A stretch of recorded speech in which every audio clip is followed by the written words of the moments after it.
Olá, amigos. Professor Dilson Cardoso. Muito bom estar aqui com vocês. Vamos falar um pouco de história geral, história do Brasil. Dicas, né? Eu vou dar dicas importantes para o Enem, para os vestibulares que vocês vão fazer agora. Em esse mês, dezembro de 2020 e a partir de janeiro de 2021. Dicas importantes, né? Não há bola de cristal, como eu sempre falo. Há trabalho sério, estudo eficiente, planejamento e entusiasmo. Foco, ação, entusiasmo fazem a diferença. Deus já nos deu todas as ferramentas para vencermos. É só acessarmos. Então, sucesso para você no Enem, viu? Fique em paz. Seja a sua melhor versão todos os dias. Eu gosto muito de um livro de Paulo Vieira que eu indico para vocês, O Poder da Autorresponsabilidade. É importante que saibamos sempre que nós somos responsáveis por tudo que ocorre em nossas vidas. Temos que tomar decisões conscientes. Então, sucesso para você no Enem, né? Eu sou professor de História Geral, Brasil, Atualidades e também orientador profissional. Educação é uma paixão, né? Está em sala de aula e minha missão de vida é contribuir para que você realize sonhos. Então, em sala de aula, contribuindo para que você entre numa faculdade, contribuindo para uma escolha profissional mais assertiva, né? Lhe orientando para o estudo eficiente. Essa é a minha missão de vida, esse é o meu trabalho, eu sou apaixonado por essa área. Mas agora vamos falar de história. Dicas Enem.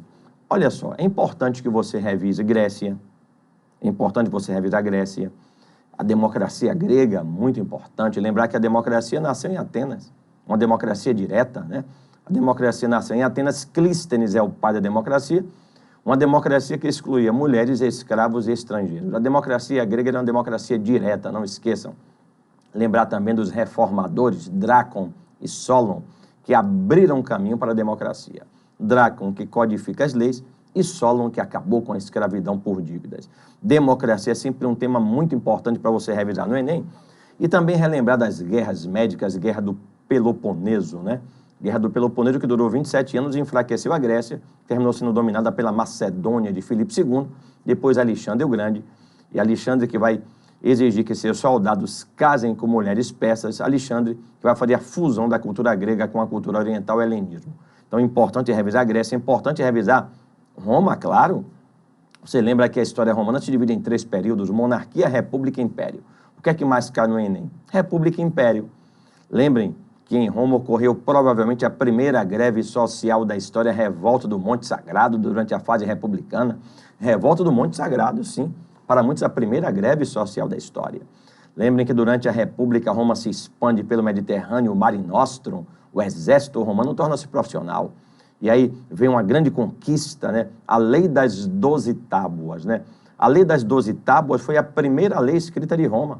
Tornou-se de conhecimento público muito importante revisar essa Lei das 12 Tábuas em Roma, já na fase republicana, aquela luta de classes patrícios, plebeus, né? Os plebeus fazem a revolta do Monte Sagrado, vem a Lei das 12 Tábuas, uma grande conquista. Lei Canuleia, a Lei Canuleia vai permitir o casamento entre patrícios e plebeus. Importante você revisar a expansão romana pelo Mediterrâneo, as guerras púnicas entre Roma e Cartago. Roma contra os cartagineses. Roma venceu as guerras púnicas, né?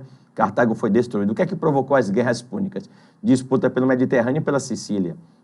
Bom revisar as consequências da expansão romana, né? E bom também a fase do Império. A fase do Império, bom observar o governo de Otávio Augusto, observar a perseguição aos cristãos iniciada por Nero, né? E a queda do Império Romano. Relembrar também a Idade Média, é importante, o feudalismo, o islamismo, né? Lembrar que o islamismo nasceu na Península Arábica com Maomé. Após a morte de Maomé, os muçulmanos se dividem em xiitas e sunitas, né? O islamismo foi influenciado por 2 religiões monoteístas, o cristianismo e o islamismo. O cristianismo e o judaísmo. Sempre bom revisar isso. O islamismo é muito importante em qualquer concurso que você faça, né? Veja também as heranças que os muçulmanos deixaram. Importante. Outra questão importante é rever a baixa Idade Média. Veja o regime militar no Brasil, 64 a 85, o AI-2, o AI-5. Getúlio Vargas, importantíssimo, claro, para qualquer vestibular que você faça. Lembrar também da escravidão no Brasil a partir do século XVI, né? A resistência dos negros, a formação dos quilombos, em revisar, importante.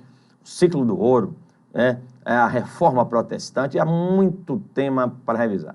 É importante caminhar sempre 1 quilômetro a mais. Faça o seu melhor e durma em paz todo dia. Mas vamos lá, nossa aula de hoje. Vamos falar um pouco sobre a transição do feudalismo para o capitalismo. Vamos falar de capitalismo, idade moderna. Na verdade, nosso estudo hoje se concentra em idade moderna. Vocês lembram que a idade moderna ela tem início em 1453 com a queda do Império Bizantino, né? Até apenas essa divisão para facilitar o estudo. Vocês lembram que a partir da Baixa Idade Média, século XI, a Igreja Católica convocou as cruzadas, né? Foram 8 cruzadas. As cruzadas, a mais significativa consequência das cruzadas foi a reabertura do Mediterrâneo, o renascimento comercial e urbano, a ascensão da burguesia. A partir daí da Baixa Idade Média nasce a burguesia nos burgos, e essa burguesia vai buscar formar um mundo para chamar de seu, né? E isso é muito importante, esse contexto, né? Aí nascem as universidades, né, que vão estudar artes, teologia, direito e medicina, as corporações de ofício, as feiras, que eram mercados ambulantes. Muito importante esse momento da Baixa Idade Média. E lembrar que no século XIV, uma crise, a peste negra, uma pandemia, a peste negra, uma doença transmitida por ratos infectados, que matou cerca de 25 milhões de pessoas na Europa. A peste negra só foi controlando também os roedores, né, e melhorando o saneamento ao longo dos anos aí. Então é importante esse momento de transição do feudalismo para o capitalismo, a Baixa Idade Média. Mas com a burguesia no comando agora, a partir da Baixa Idade Média, ela, como eu falei, ela vai buscar construir um mundo para chamar de seu. Vão se iniciar as grandes navegações, né, financiada pela burguesia, o renascimento cultural na Itália, a reforma protestante iniciada na Alemanha. Nós temos aí 3 movimentos de adequação aos novos tempos. Olha só, renascimento cultural, grandes navegações, reforma protestante, são movimentos de adequação aos novos tempos, aos tempos burgueses, aos tempos modernos. Isso é muito importante. Vocês lembram que ainda no final da Idade Média, Baixa Idade Média, nós temos a formação das monarquias nacionais. As monarquias que vão apresentar as fronteiras definidas, um exército permanente, uma moeda, né, e um poder centralizado em um rei. Esse momento é muito importante. Mas, na Itália, tem início o renascimento cultural. O renascimento cultural é um momento riquíssimo na história do homem. O homem do renascimento cultural é um revolucionário, né? Mas por que a Itália foi o berço do renascimento cultural? Como é que nós podemos definir renascimento cultural? Você deve ter sua própria definição, mas eu vou uma definição simples. Renascimento cultural foi um movimento intelectual, artístico, literário, filosófico e científico. Ó, movimento intelectual, artístico, literário, filosófico e científico, se dá em várias áreas, um momento de muita produção intelectual, a ciência ganhando seu espaço, é o momento de Leonardo da Vinci, Michelangelo, Miguel de Cervantes e tantos outros. Da Vinci considerado o grande gênio do Renascimento, mas teve tantos outros, né? O Michelangelo da Capela Sistina e outros grandes nomes. A ciência desenvolve a medicina. Um médico chamado Miguel Servetti vai observar a circulação do sangue. Muito importante o renascimento cultural. Mas por que a Itália foi o berço do renascimento cultural? Porque a Itália apresentava desenvolvimento comercial, cidades como Gênova, Veneza, Florença, apresentando desenvolvimento comercial. Na Itália haviam os mecenas. Quem eram os mecenas? Homens que patrocinavam os artistas, né? Na Itália haviam os sábios bizantinos que preservaram a cultura clássica. A Itália foi o berço do renascimento cultural. Um detalhe importante, o renascimento cultural foi um movimento laico, né? Não eclesiástico. O renascimento cultural, ele merece muita atenção por sua parte. Fazer uma análise reflexiva, ler, reler, revisar e lembrar das características. Racionalismo, experimentalismo, humanismo, antropocentrismo, hedonismo, prazer pelas coisas mundanas. Mas lembrem que o homem agora é o centro do universo, é a medida comum de todas as coisas, o racionalismo, o experimentalismo, o senso crítico, são características do renascimento cultural. Muito importante que você lembre esse momento. Olha, Itália, berço do renascimento cultural, papel dos mecenas na Itália, a imprensa vai se desenvolver aí, né? E vai democratizar o acesso ao conhecimento, as características do renascimento cultural. Na Idade Média você tinha o teocentrismo, né? Agora temos o antropocentrismo. Na Idade Média tínhamos o coletivo, agora é o individual. Esse momento é muito rico, lembrem, revisem. Outro tema muito importante para você revisar, grandes navegações. Vocês lembram que Portugal inicia as grandes navegações, por mares nunca dantes navegados. Navegar é preciso, viver não é preciso. Por que Portugal inicia as grandes navegações? Que condições Portugal tinha? Portugal tinha uma posição geográfica privilegiada em relação ao Oceano Atlântico. Se você observar bem o mapa, Portugal é uma ponta de lança para o Atlântico. Portugal tinha uma posição geográfica privilegiada. Portugal tinha uma burguesia, né, que financia o processo. Portugal tinha uma escola para formar marinheiros, a Escola de Sagres, fundada por Dom Henrique. Não era uma escola tradicional. Às vezes se reuniam até na praia, né? Reuniam cartógrafos, geógrafos, historiadores, matemáticos. Portugal tinha a Escola de Sagres, mas principalmente, não esqueçam, Portugal teve uma precoce centralização política. Olha só, Portugal teve uma precoce centralização política, já era uma monarquia. Portugal inicia as grandes navegações. Inicia conquistando a África. Inicia lá em cima por Ceuta, o Celta, que é o Marrocos, hoje em 1415. Portugal conquista Ceuta, o atual Marrocos, na época era um centro muçulmano, e ganhou a conotação de uma nova cruzada. Depois os portugueses vão descendo, fazendo aquela navegação de cabotagem, demoram muitos anos para conquistar toda a África, vão chegar nas Índias em 1498 com Vasco da Gama. Em 1500 chegam os portugueses aqui, o Cabral, o Pedro Álvares Cabral, e esse momento você merece ter atenção, deve ter atenção, na verdade. Alguns menosprezam, não menosprezem, é muito importante para nesse período pré-colonial, né? Começa a história do Brasil a partir de 1500, então não esqueçam, a presença portuguesa no Brasil é uma consequência das grandes navegações, da expansão capitalista. A história do Brasil que se divide em período pré-colonial, 1500 a 1530, período colonial, 1530 a 1822, Brasil Império, Brasil República.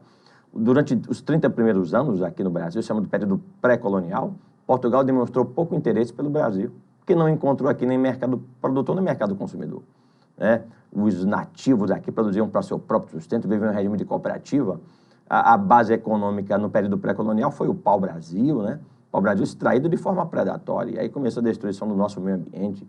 Lembrar que nesse período pré-colonial, Portugal montou aqui feitorias, né? Depósitos para armazenar o pau-brasil. Mas a preocupação era com as Índias naquele momento, a região das Índias muito rica em especiarias. Os portugueses deixaram o Brasil em segundo plano. Entre 1500 a 1530, Portugal deixou o Brasil em segundo plano, foram para a região das Índias, rica em especiarias, né? E durante esse período, os portugueses mandaram expedições guarda-costas, aquelas comandadas por Cristóvão Jacques. Mas em 1530, os portugueses resolvem voltar para colonizar o Brasil. Por que Portugal resolve voltar para colonizar o Brasil? Porque eles temiam perder a posse da terra. Portugal estava em crise. Portugal havia perdido o monopólio do comércio com as Índias. Então, em 1530 é que vai começar a colonização do Brasil. O Brasil vai ser uma colônia de exploração e a função da colônia vai ser complementar a metrópole, né? Aí vão adotar aqui um modelo de administração com um sistema de capitanias hereditárias, depois o sistema de governo geral para centralizar o poder. Vem a cana-de-açúcar. A cana-de-açúcar foi trazida porque era extremamente lucrativa e Portugal já tinha conhecimento, né? A cana-de-açúcar que foi estruturada no sistema de plantation, monocultura, latifúndio, exportação, mão de obra escrava. No século XVI chegam os negros ao Brasil, o negro que não aceitou a escravidão. O negro reagiu, fugia para o mato, organizaram quilombos, comunidade de negros, muito importante revisar o quilombo, os quilombos e o quilombo de Palmares, muito importante pela simbologia, né? Ver o papel de Gangazumba, Zumbi Dandara, uma grande líder, né? A disputa de Zumbi. Então, olha o contexto. Mundo Brasil, relacione, faça esse link, né? O início da colonização do Brasil, o Brasil como uma colônia, a função da colônia é complementar a metrópole, vem a estruturação do sistema de plantation com a cana-de-açúcar para viabilizar a colonização. Lembrem que haviam produtos complementares aqui, o algodão, o fumo eram produtos complementares, né? Interessante que nesta época a sociedade açucareira era bipolar, patriarcal, rural e escravista. Os casamentos nessa época eram arranjados, né? Foi até uma questão do Enem, muito importante rever. Revise a questão da administração com o sistema de capitanias, né, para viabilizar a colonização. Ela facilitou o povoamento, as capitanias hereditárias, que eram regulamentadas por dois instrumentos jurídicos, a carta de doação e o foral. As capitanias fracassaram por falta de recursos, má administração, distância da metrópole. Só duas capitanias prosperaram, São Vicente e Pernambuco, né, em função da cana-de-açúcar, do capital disponível.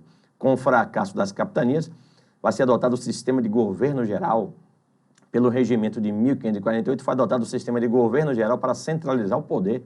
Aí vem Tomé de Souza, Duarte da Costa, Mendes Sá, os governadores gerais. Muito importante revisar isso. Tomé de Souza, o primeiro governador geral, edificou Salvador, nossa primeira capital, em 1549. Tomé de Souza trouxe os jesuítas que vão ter um papel muito importante aqui no Brasil, na catequese e na educação, né? Nossos primeiros professores, né? É importante revisar esse momento riquíssimo. Mas no século XVI, voltando à Europa, no século XVI, na Alemanha, tem início a Reforma Protestante. A Reforma Protestante merece sua atenção, que vai fazer o Enem. A Reforma Protestante começou com Martinho Lutero. Martinho Lutero, um homem da Igreja Católica, doutor em teologia. A Reforma Protestante é também um movimento que buscava se adequar aos novos tempos, aos tempos burgueses, né? E não teve um caráter, uma causa só religiosa, né? Teve outras causas que nós vamos ver agora. Mas a Reforma Protestante tem início na Alemanha com Martinho Lutero. A Reforma Protestante ela provocou o surgimento de outras correntes reformistas com motivações várias, né? Na Alemanha, o luteranismo, né? A fé salva o homem. Mas na Suíça tivemos João Calvino. João Calvino foi chamado teólogo do capitalismo. João Calvino foi o homem que a burguesia disse, esse é o cara. A burguesia, neste momento, buscava uma nova ética religiosa que aceitasse o lucro. Vocês lembram que a Igreja Católica condenava o lucro? Então, a burguesia buscava uma nova ética religiosa que aceitasse o lucro. E quando João Calvino vem, diz assim, o comerciante que busca o lucro pelas qualidades que o sucesso econômico exige e agrada a Deus e sua ação é santa, a burguesia disse, esse é o cara. Quando João Calvino diz que o comerciante que busca o lucro agrada a Deus, a burguesia disse, esse é o cara. Então, Calvino é chamado o teólogo do capitalismo, muito importante. Vê também o que é que Max Weber falou sobre isso, é importante. Na Inglaterra temos o anglicanismo. Na Inglaterra quem faz a reforma é o rei Henrique VIII. O rei Henrique VIII, ele pediu divórcio, a igreja não deu divórcio, ele separou-se da mulher, casou-se com Ana Bolena, né? E pelo ato de supremacia fundou a igreja anglicana, muito importante revisar o luteranismo, o calvinismo, o anglicanismo, e a igreja católica que sofre um grande abalo com a reforma. Esse momento é muito rico, a igreja católica reagiria. A igreja católica reagiu com a contra-reforma. A contra-reforma é um movimento muito importante. A contra-reforma é um movimento de reação da igreja católica ao avanço protestante. É convocado o Concílio de Trento, anote, Concílio de Trento, né? E nesse concílio vão se decidir reativar a Inquisição, manter o culto à Virgem Maria e aos santos, a infalibilidade do Papa, construir seminários para formar padres. Lembrar que a Igreja Católica usou algumas armas para conter o avanço protestante, né?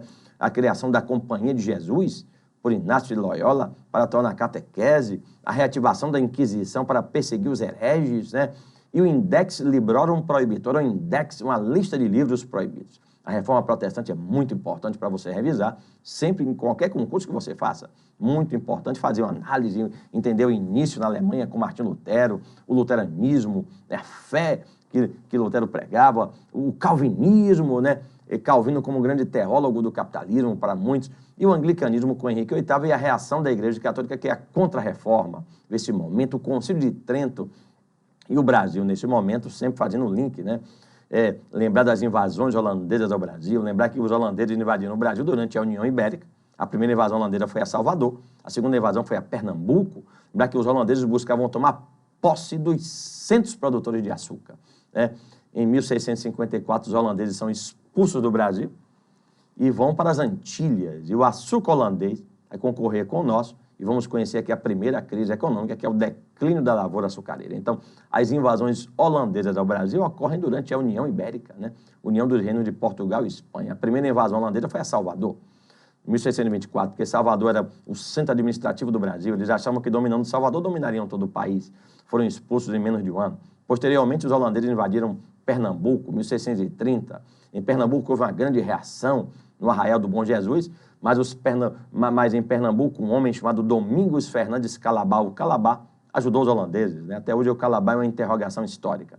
Para governar Pernambuco, os holandeses trouxeram João Maurício de Nassau, muito importante, um administrador, embelezou Recife, permitiu liberdade religiosa, iniciou a coleta de lixo, construiu o primeiro observatório astronômico da América Latina. Mas, posteriormente, Nassau volta para a Europa em Pernambuco ocorre a insurreição pernambucana. A insurreição pernambucana, a luta dos pernambucanos para expulsar ali os holandeses, se uniram brancos, negros e índios. Alguns dizem que talvez tenha sido o primeiro grande movimento nacionalista, né? A insurreição pernambucana merece atenção. E os holandeses, expulsos do Brasil em 1654, vão para as Antilhas, né? Produzir o açúcar. O açúcar holandês das Antilhas é preferido pelos europeus e vai entrar em concorrência com o açúcar brasileiro. O Brasil vai conhecer a primeira crise econômica, que é o declínio da lavoura açucareira. Com a cana-de-açúcar em declínio, a coroa portuguesa busca uma nova alternativa. Aí vem o ouro, né?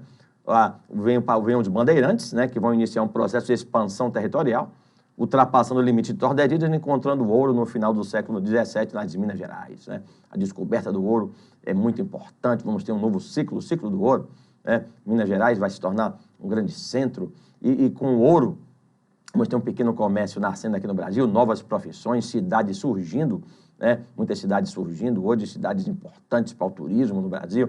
Lembrar que o contrabando do ouro era constante em Minas Gerais. Para evitar o contrabando, Portugal criou a intendência das minas, né?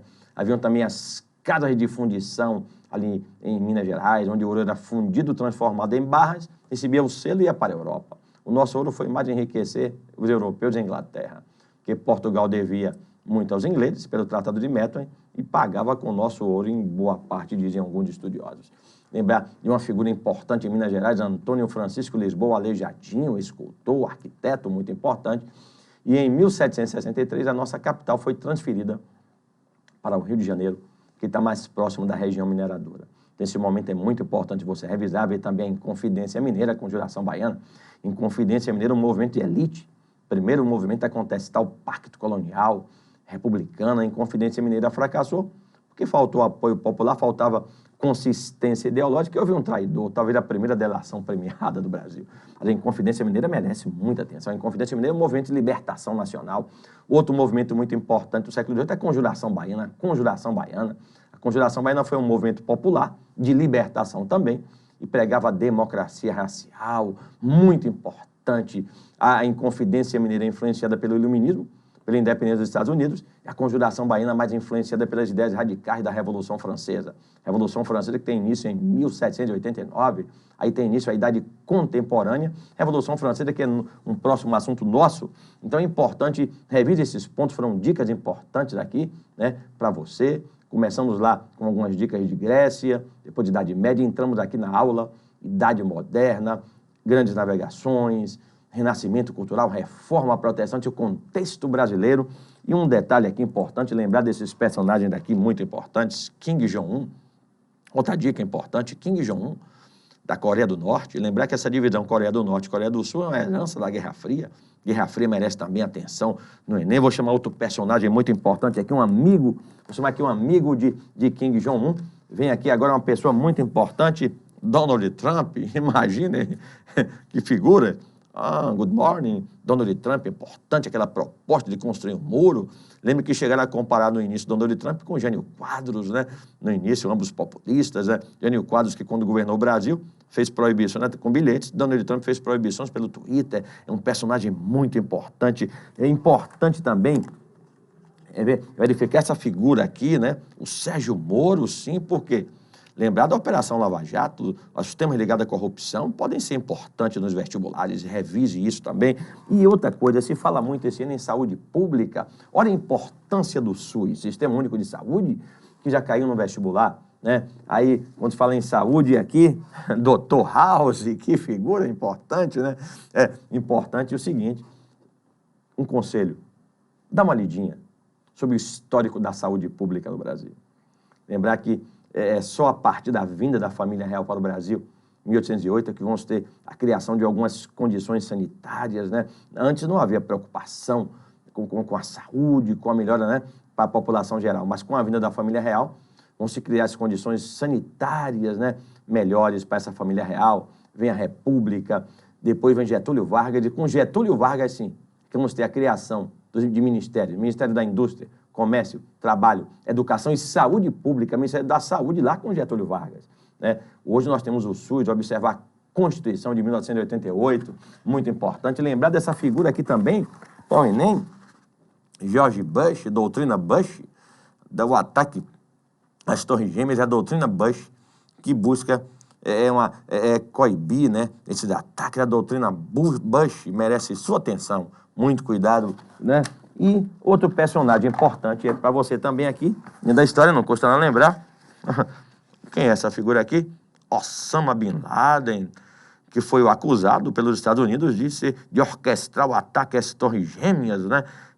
Não se sabe, na verdade, se foi o responsável, né? Mas dizem, Bin Laden, observar o 11 de setembro, o ataque às Torres Gêmeas, a reação dos Estados Unidos, a doutrina Bush, que eu falei há pouco, o ataque ao Afeganistão, ver também a Guerra do Golfo, depois de 90 e 2003, fazer isso é muito importante. Então, aqui, esses são alguns personagens que eu criei ao longo de minha vida. Eu sou apaixonado por educação, sou apaixonado por história. Eu criei vários personagens ao longo de minha vida. Eu gosto de história viva, né? História fora da sala de aula, história viva com personagens, né? E estou lançando 2 livros, né? Eles eram para ter sido lançados, né? Então, bom estar com vocês. Foram algumas dicas importantes, né? Professor Dilson Cardoso, professor de História. Meu WhatsApp vocês têm, 73988966958. Eu vou deixar aí o e-mail para vocês, viu? Fica aqui um grande abraço, sucesso. Novas aulas estão vindo e alguns cursos também. Um abraço, fiquem com Deus. O melhor está por vir, eu creio. Deus abençoe.